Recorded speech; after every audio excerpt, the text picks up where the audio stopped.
perspective. I think the thing in England at the moment, I just think ideologically we need to be able to sort of shift people's attitudes towards taxes and public investment. I think that's the thing I've noticed is that there's just such this attitude, like kind of looping it back to knife crime and stuff. Like, is there's such an attitude of not spending money. So like we can fix the knife crime problem or we can massively help it, but it costs money. And we Yeah. have become so like this is that neoliberal thing where we just ideologically the idea of massive investment into things is now seen as like there's this such deep distrust in the government's ability to run businesses and operate things efficiently or effectively.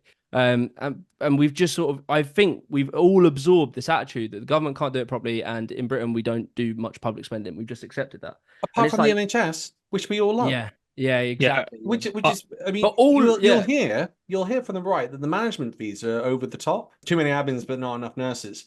But if mm, you compare it to the States and other countries, I think Australia and about, I don't know, four other examples, we spend less on management. But the media again just go off on the rails. With public investment, I think there's polling to say people are happy to spend more in taxes if they know where it's going. yeah. And so if that money actually goes into the NHS and they feel the benefit, like they can actually get GP appointments, or if you get that A&E 4 hour target, I think people will notice it a lot more. I think that's how Um, you build that confidence back up just in yeah, sort of general government. Because yeah, that was the main thing. Like what I was gonna say is like with the knife crime thing, right? It's this sort of double problem where when you're in a time of like economic, I don't know if you say we're in economic downturn, but like we're Yeah. obviously not doing super prosperously and we're not doing stagnation. stagnation, yeah. Yeah.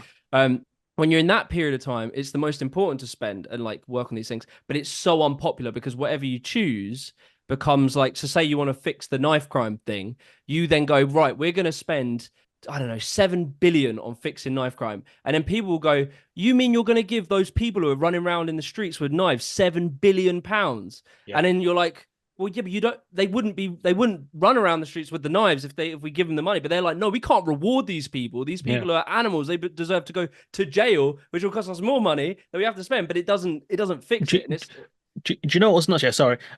In the video you put out, the guy was saying it costs like 1 million or something like that for a criminal trial, and I was like, fucking hell. And he was like, yeah, imagine you gave that out to people, and I was like, I think that's what you got to do, man. You got to like the way you did it in that video. I think was really good.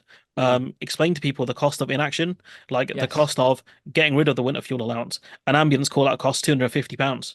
Your winter fuel yeah, allowance is like £300. So you're not, if any of those people need an ambulance, yeah. you've That's such a lost. good argument. Yeah. Yeah. And hospital bed, staff, discharge papers, you need admin staff. It costs more to do Mm, it costs more not to do the winter fuel allowance.